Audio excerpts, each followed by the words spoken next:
Hello, everyone. Welcome to another episode of Dark Rhino's Security Confidential. Today, we are honored to have Jake Belcher join us. Jake is an old hat at cybersecurity. He's the Senior Director of Security Strategy at Village MD. He has over 20 years of IT and security experience building, operating, and enhancing risk management, security awareness, and governance. Jake has worked with many C-suite executives and boards of directors. He is also a graduate of the University of Pittsburgh Skatz School of Business. And I'm glad to have another Pittsburgh person on this show. It's rare that we ever get anybody else other than myself from Pittsburgh on this. There's dozens of us, right? Welcome to the show. Thank you so much for being here, Jake. Yeah, thank you. I appreciate it. So, Jake, there's we had the CEO of, oh boy, did I just have a senior moment. Emily's going to have to edit this one out, but I know I'm going to remember it. We had the CEO of Gift Health on the show, and that was a very interesting conversation. And it was interesting to hear him speak about the healthcare landscape and how the online presence is really changing the business. That's true. Right. And really how and then cybersecurity becomes not a nice to have, but it's an absolute essential, right, from a whole. And he rattled off a plethora of things that become issues if they get hit. But I know you're from Village MD, so yeah. What does Village MD do? Like what's the business there? Yeah, great question. So Village MD takes what we're really doing is managing physician practices. So we're building up a network of physician practices across the U.S. and we help manage those as we bring them on board. And we've just recently had a very large investment from Walgreens. So we are helping them with their mission of rolling out physician practices with primary care, more primary care doctors in the actual office rather than, in some of the other models that you see out in the wild. It's, nurse practitioners and other folks. So we're actually trying to bring in primary care doctors, and we're, like I said, we had this large investment from Walgreens, and we're helping reach out to underserved communities through that as well. So trying to get doctors in areas that maybe are a little underserved from a healthcare perspective.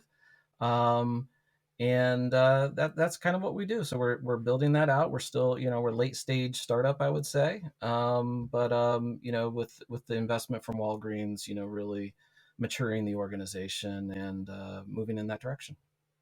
One question that came to mind as you were describing the relationship that is going in place with Walgreens, doesn't that conflict with the Minute Clinic? I'm just curious. Yeah, no, I think they're just doing a whole rebranding, so I don't know if it'll be, that's a great question. It's not something that's really ever popped up. It was more, hey, this is what we want to do. And, Walgreens wanted to move in this model, like I said, of more physician focused care versus then, going into like a Minute Clinic or another type of clinic where it's more nurse practitioners. Not that they can't provide, service, but this was the model that they were looking for. And specifically with their social mission, really trying to get out into communities that have been historically underserved. So with Walgreens' footprint, we have that inroad into doing that. So it aligned really well for the executives. They were real happy about it. And Walgreens made a very large investment in us, and we're trying to. That's fantastic. Yeah, you guys are you guys are going to do great because the service is very much needed. Yeah. Yep. And I'm sure there's a lot of eyes on you. And I'm sure not all of them are good ones. I mean, there's a world of bad actors out there. I don't know if you saw today, Data Breach had a article. I think it was a healthcare system in Texas got breached for 1.4 million records they lost. Yeah. It's unbelievable. So, which really begs the question, like how has cybersecurity changed the healthcare business? Or how is healthcare impacted by cybersecurity? Right. I guess Right. Yeah, I think it's been, just like a lot of industries, right? So, take retail, for example. Before online retailing and things like that, it was more, you go into a store, they might have a credit card reader.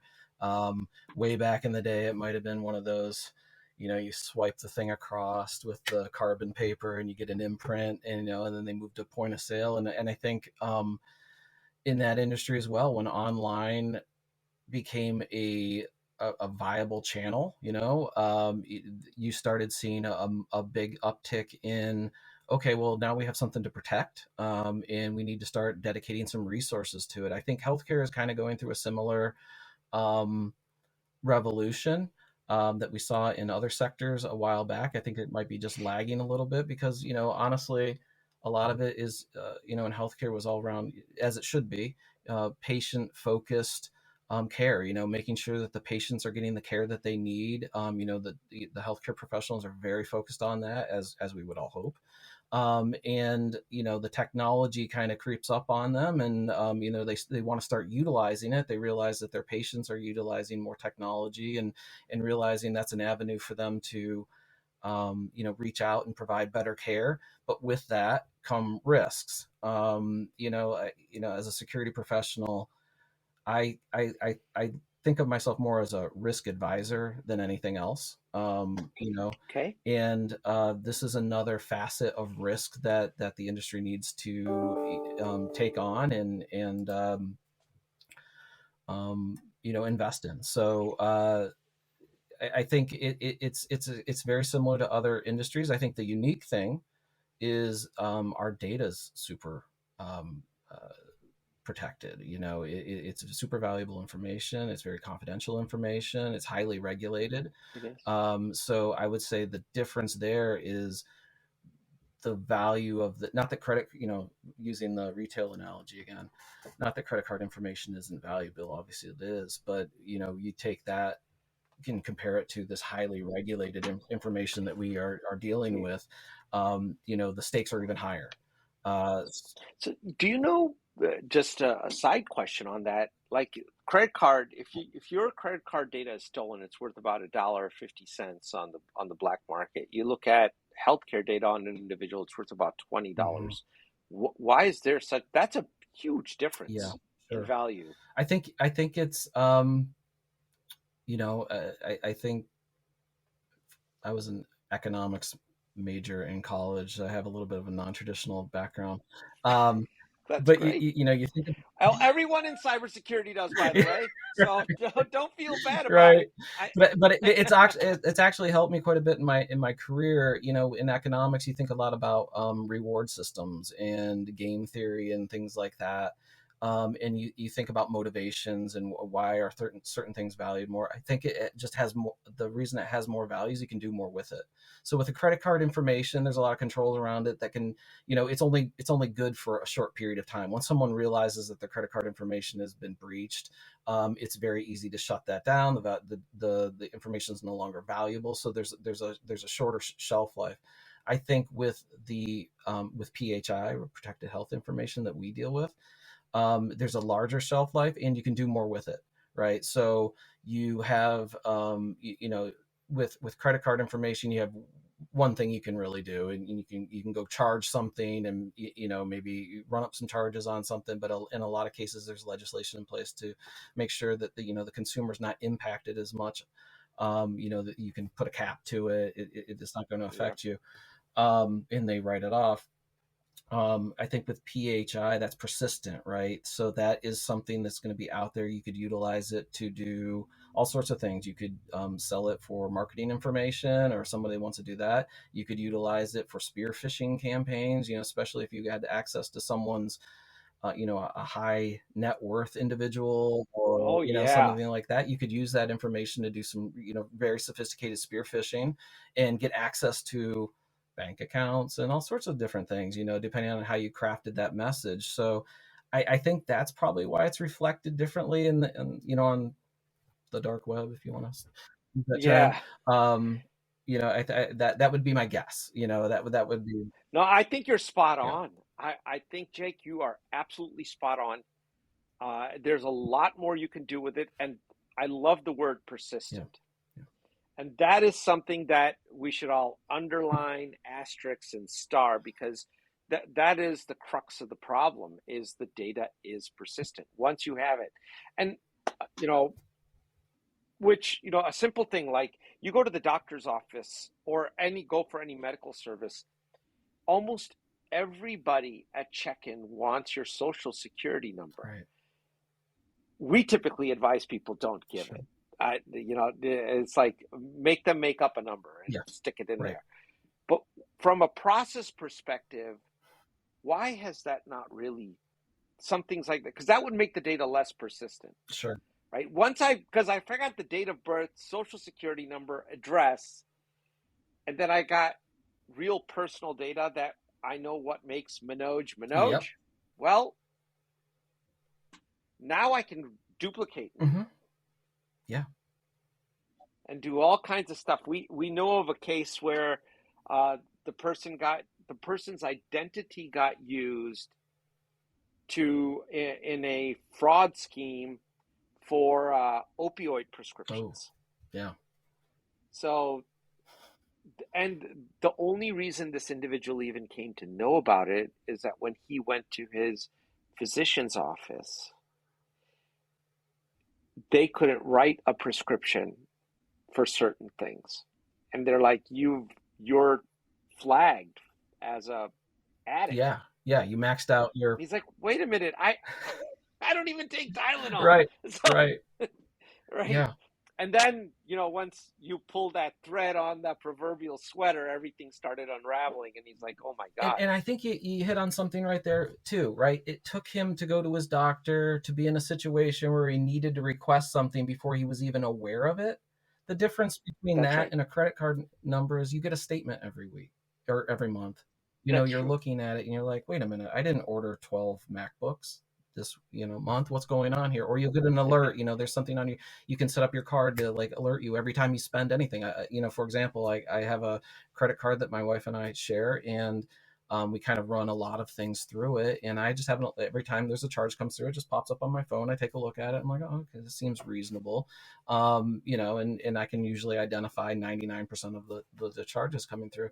There's not, I don't think there's a corollary for PHI, right? You don't have something on your phone where it's like constantly monitoring your records, and your You're right. records are everywhere. Like I can say, hey, my card's with Chase. I I know it's just with Chase, for the most part, that particular number and that account is right there. With your PHI, you go to various doctors. You might go to a specialist. You might go to your Right. primary care. You might. It's all over the place. So I think it's hard to kind of get your hands around it, compared to, more structured data like credit card numbers and things like that. So I think that might play, a big piece in it too. Is just the monitoring capabilities. As a consumer, you have a lot of monitoring capabilities around your credit card information, but you maybe don't have as many resources for your PHI. There's nothing that's like over top, like monitoring all that for you. You know what? That's something I had not considered. And uh, that's worth the price of admission of this podcast, I guess. There is absolutely something there, because if we look at all the compliances that are in place, whether it be high trust, it be Mm-hmm. HIPAA, even SOC 2 applies to a degree Yep. in the medical establishments. They're all for the Mm-hmm. providers, Mm-hmm. right? Everything there's for them. If you look at all the legislation, the penalties, everything is all on the providers. But there is really nothing on the patient side from a regulatory perspective that would empower Yeah, for sure. the individual to be able to do things like call up Experian and say, hey, what do you got on me? Right, right, right. I think that's a cultural issue, in the U.S. specifically, with our legislation. I mean, look at EU is a great example, right? GDPR. Okay.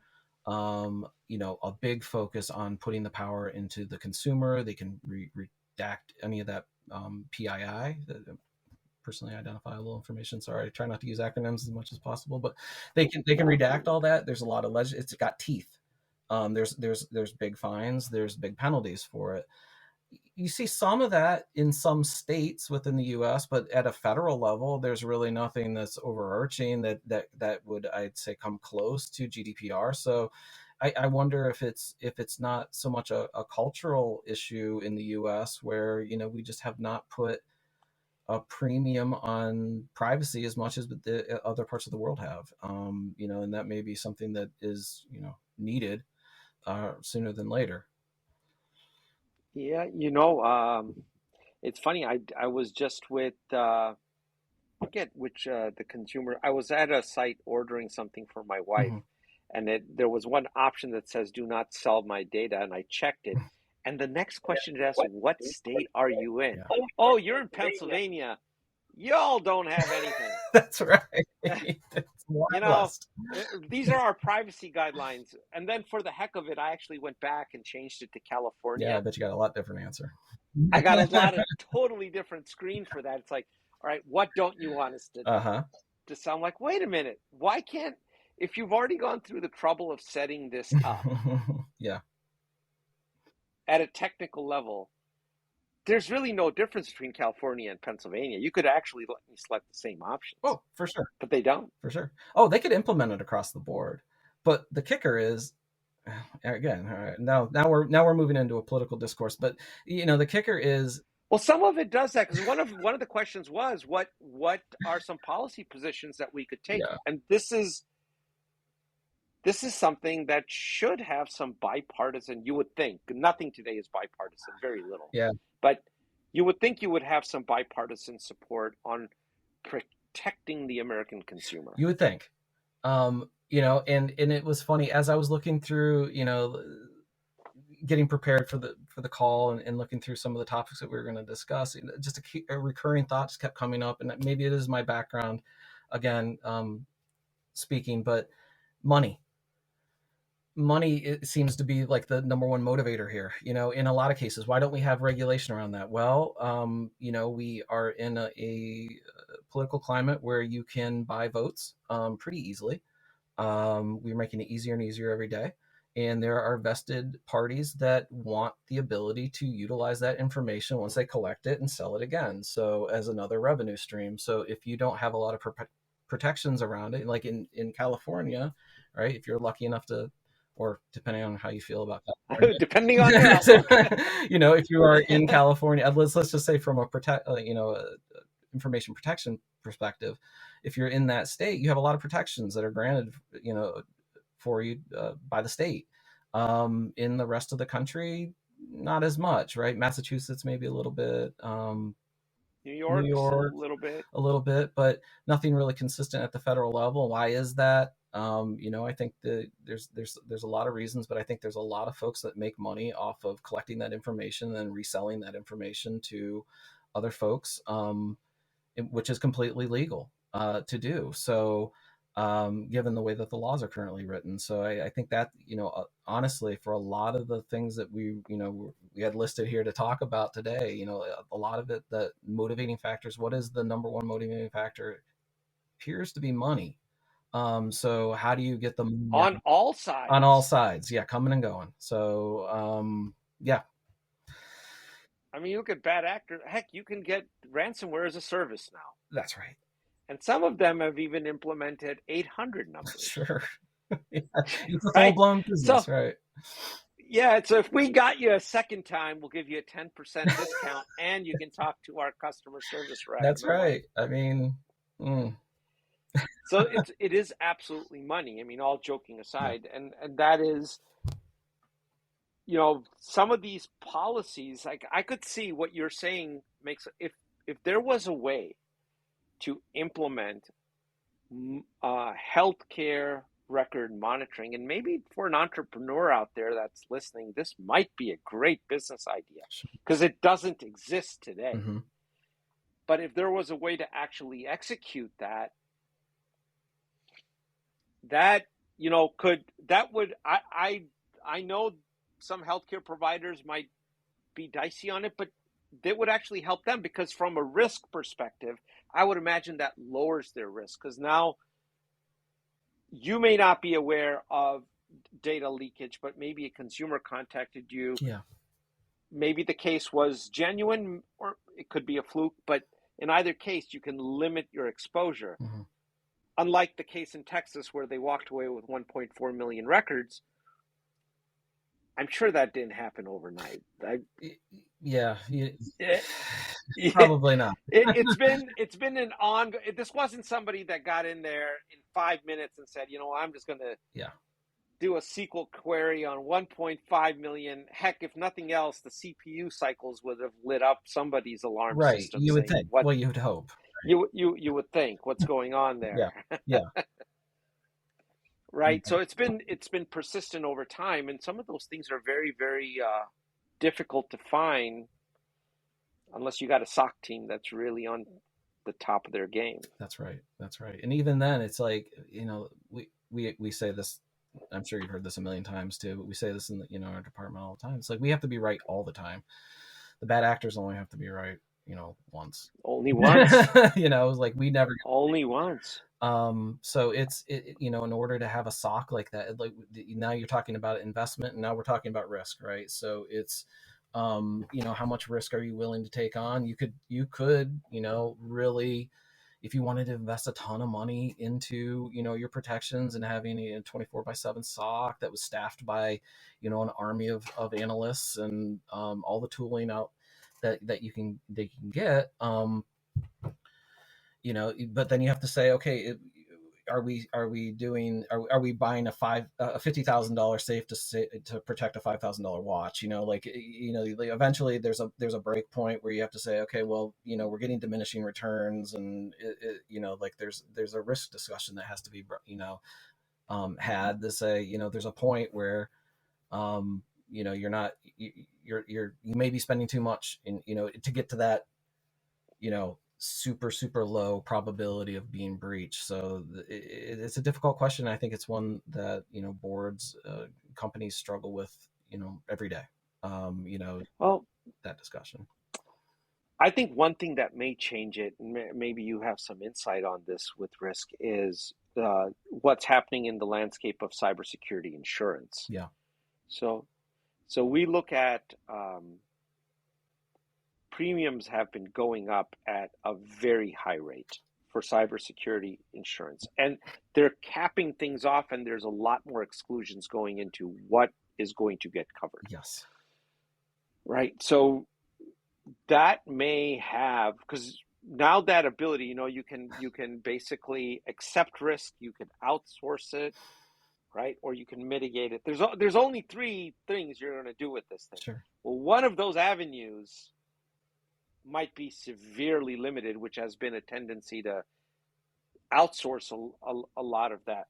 Oh, I think, I think a lot of times it appears to be the easiest answer, right? It's just the quick answer. It's like, oh, we're just going to go get cyber insurance, and we're going to cover our risks from that perspective. And, I think, like you said, I've noticed, because I get pulled into these conversations on a yearly basis. Hey, it's time to renew our cyber insurance. I need you to help answer some of these questions. We're going out to the market. We're, and the lawyers will, come knocking on my door and try to give them the best answers I can about our program and, where we are. I have noticed, premiums going through the roof, exclusions.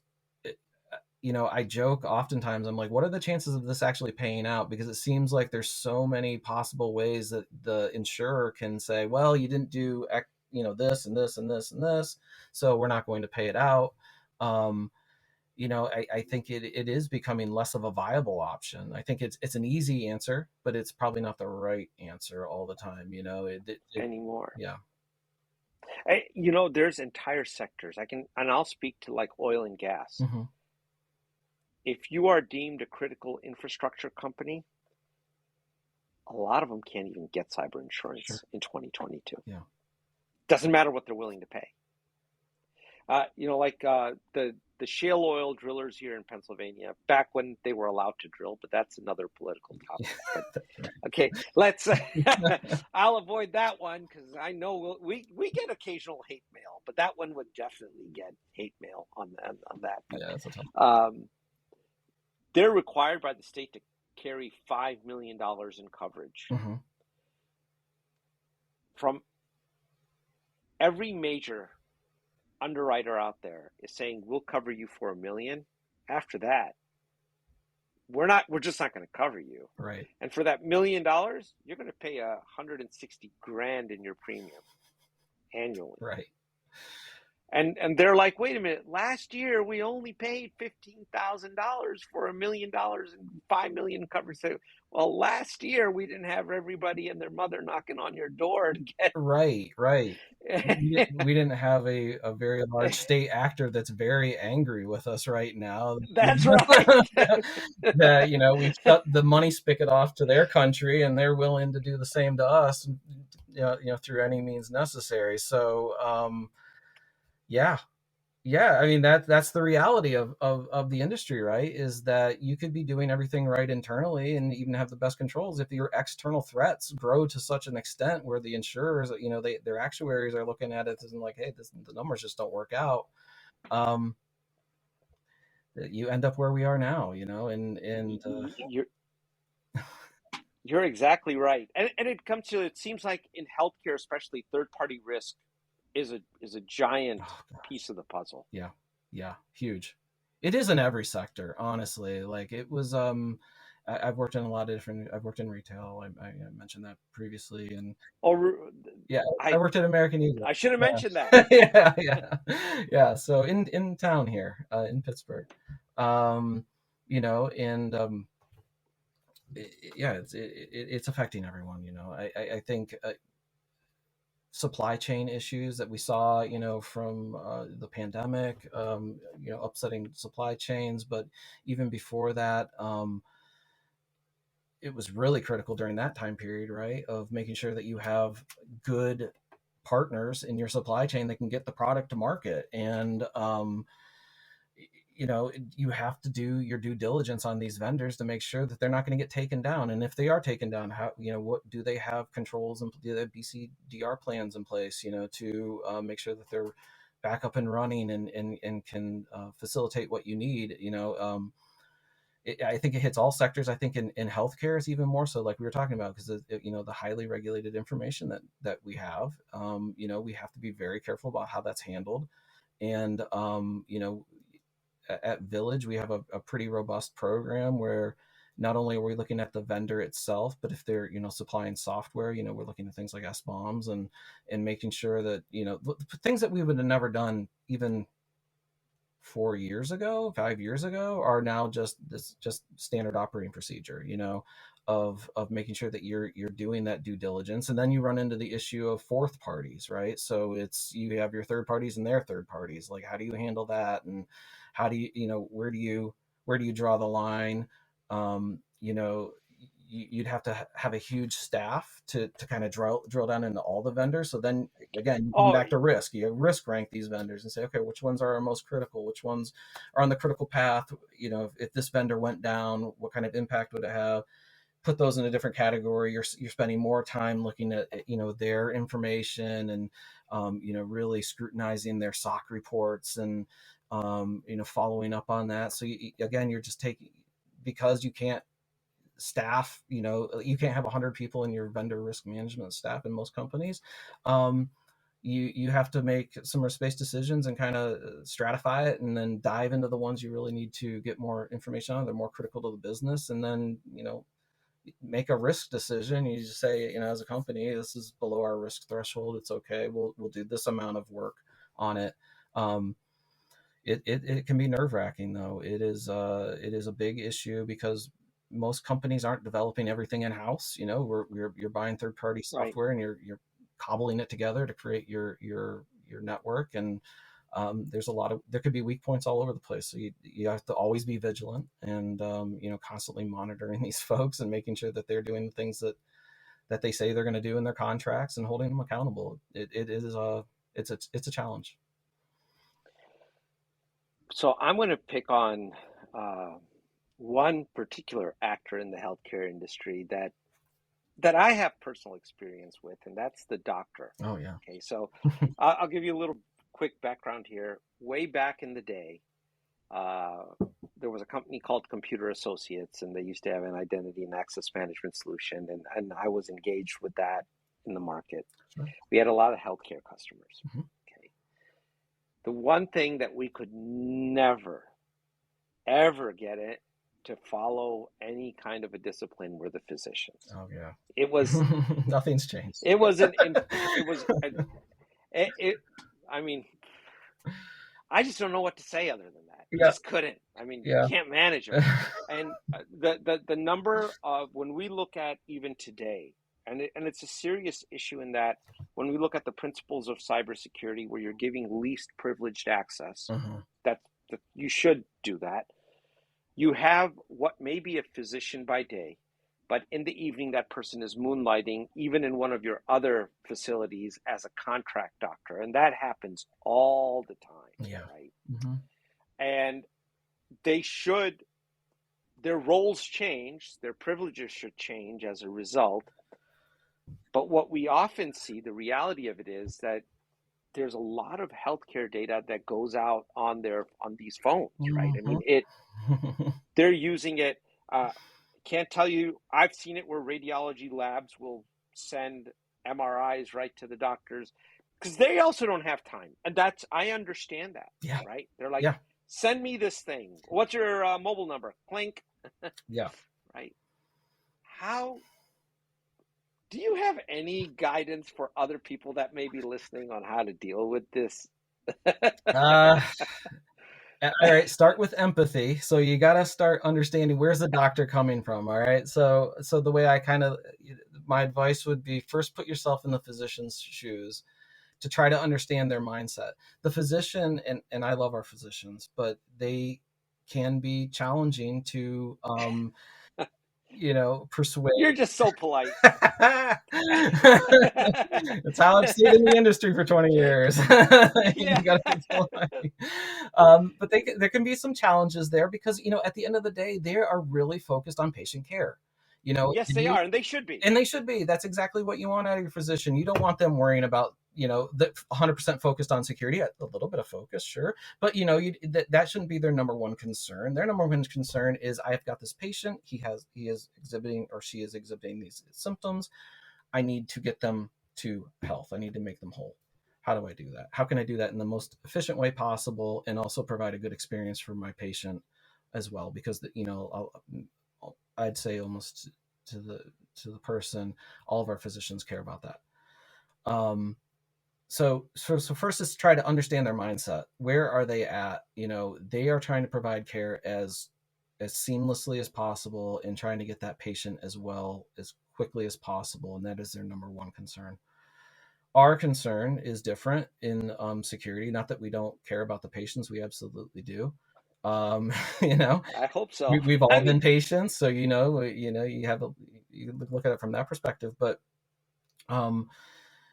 I think we need to make solutions for these physicians that are seamless and they don't have to think about it. So how can we do things, that it, because if you make and I say this a lot, and anybody on my teams that are probably listening to this are probably sick of hearing it, but if you make the control super difficult, like it's a very good control, you put in a control that is just it's covering all the bases, it's dropping your risk to near zero, great control, but it's difficult to actually implement and difficult to use, people are going to find ways around it. Your end users are going to look for ways to get around this thing because it's just so difficult to do it. So you have to make controls that are effective, but also very easy for the folks that need to interact with them. It's easy for them to comply with those controls. So how do you do that? I think with physicians specifically, with mobile devices and things, I think it starts with education, just bringing up their awareness. These are all very, very smart people. That's one thing you can bank on. So you can like play to that. They are often very they're students for life. They are willing to learn. I think if you can present, some materials just to get their awareness up, that's step one. Step two is implementing as many automated controls. If they need to use a mobile device, can you convince them to use, like, hey, we are going to provide you with a device possibly that's been hardened. It's got all the software that you need to interact with your clients. Work with your infrastructure teams to build ways for them to share information with their patients, which are seamless, that work in the real world, in applications that are easy for the physician to use. That's a huge tall order, right? I don't think anybody's done it super, super well, but I think that's the direction that we need to move into, because you need to, if you're relying on the fact that everybody's got to be super vigilant and security conscious all the time for your security program to work, it's going to fail. You need to make it super easy for them to comply.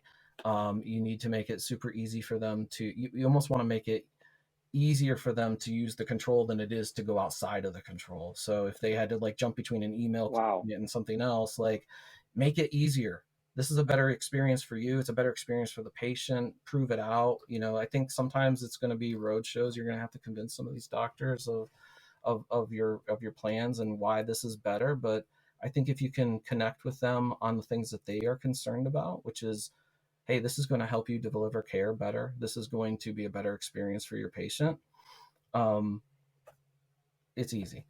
But getting there, I think, is a challenge, and it takes investment in hardware, software solutions.